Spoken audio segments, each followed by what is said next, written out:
Name, image, likeness. 3 words that to many means nothing, but for the top collegiate athletes of today is changing the landscapes of their careers. In this series, we'll explore how the legends of tomorrow are shaping their careers today, navigating the nuances of NIL in their careers, all in an effort to secure the bag.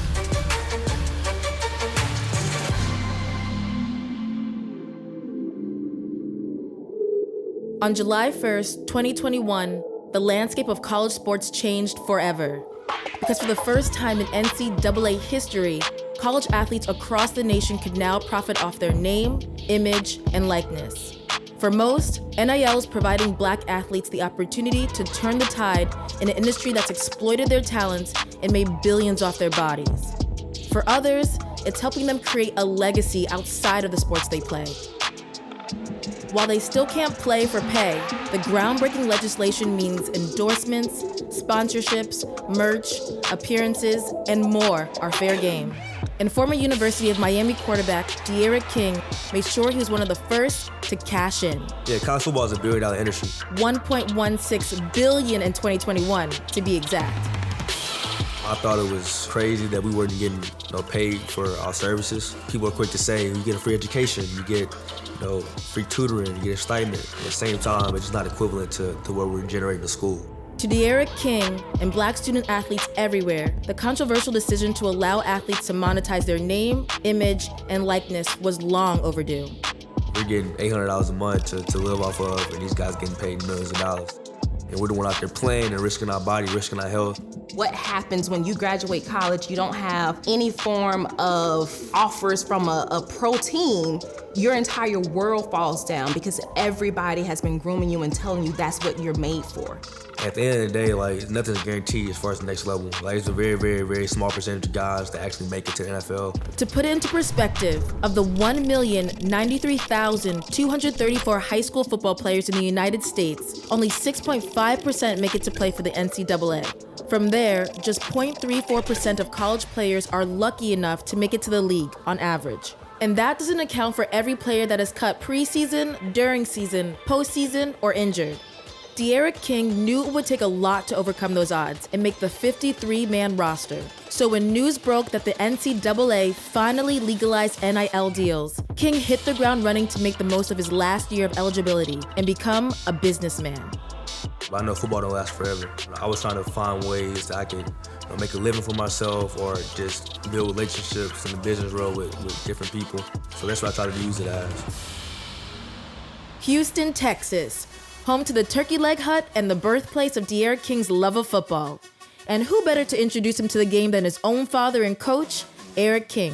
I think that's where I learned to love the game of football. As I got older, I just really got into the depth of the game. Going to my dad's high school practices, meetings, I think that I grew a passion for it. Ever since then, I love the game. It's not even about the place it can take me anymore. It's about just me, getting fulfillment out of it. That's why I think football is the greatest game in the world.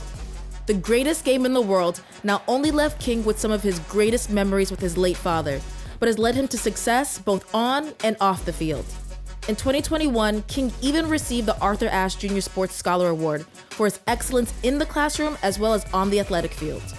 Yeah, I think I'm a well-rounded person. I do a lot of things, but I think I'm much more than a football player, especially now since NIL started, focusing on the businesses that I'm with, the one I started, and the companies that I partnered with. I'm a regular person, man. I'd like to do regular things. But most regular people don't spend 7 months preparing for the launch of NIL with the support of a full marketing team behind them. And because he kind of saw it coming, started asking questions about how can I put together a plan of attack, which I think was crucial in him having the success that he did. At 12:01 a.m., July 1st, 2021, D'Eriq King became the first collegiate athlete to secure not 1, but 3 overall endorsement deals, and he still made it in time for his 6 a.m. workout. Cementing his place in NCAA history with a 5-figure immediate signing bonus was nice, but for King, NIL isn't just about the money.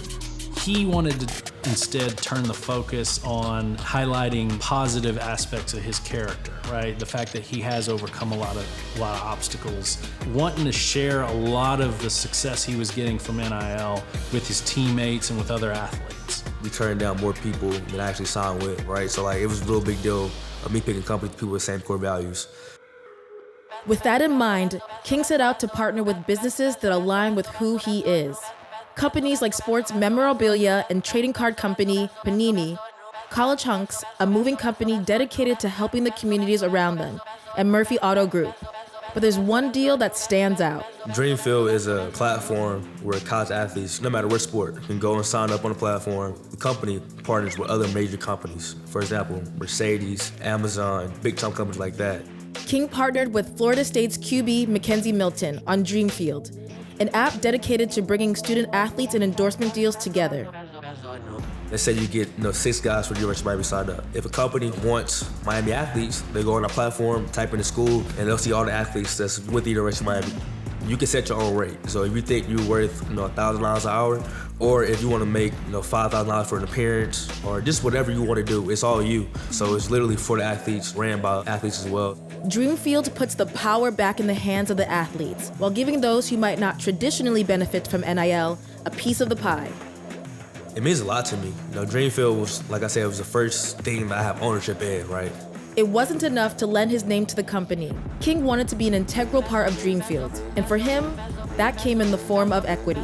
We definitely knew that we wanted equity instead of taking a check right then and there.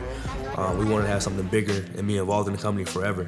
Equity is something that you can really create a legacy on. You can pass it down from generation to generation. Being successful on the marketing side of things is finding something you're passionate about, finding something you really enjoy doing. Sometimes those deals take the form of maybe partnering with a company as an equity partner. Sometimes it's in exchange for a product or a service that they really enjoy.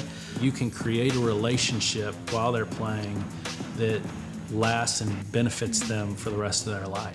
If being a college athlete can help you get a brand deal where you can build those relationships, use that to the max, because it's not about the compensation and what you receive, it's about the relationship that you create with that brand that's gonna matter.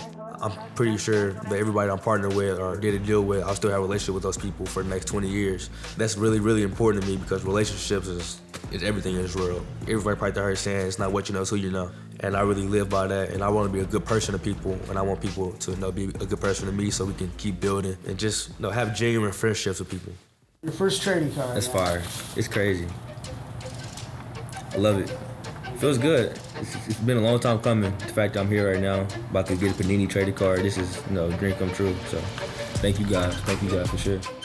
A lot of guys I knew in the past, they'll play their 4 or 5 years of football. Let's say they don't make it to the NFL. It's like, okay, what do I do now? Never had a job before.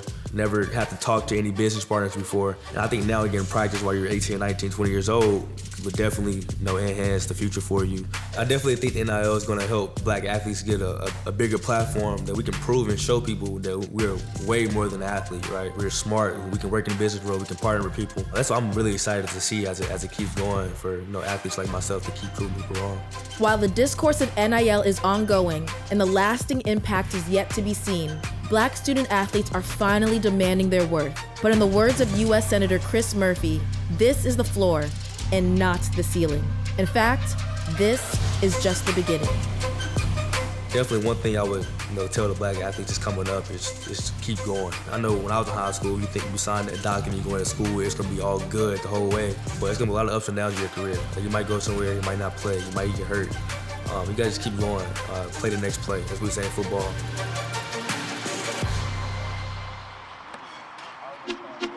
What does the game mean to you outside of it just being the game?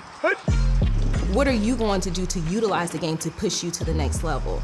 And that has been the hardest part for black and brown athletes, is because no one has told them that they should be thinking about it that way, right? All of the eggs are in the basket, but it's not for them, it's for everybody else. And so I'm actually very glad that there's name, image, and likeness, because this puts something back on the side of the player to be able to really take control of their own future.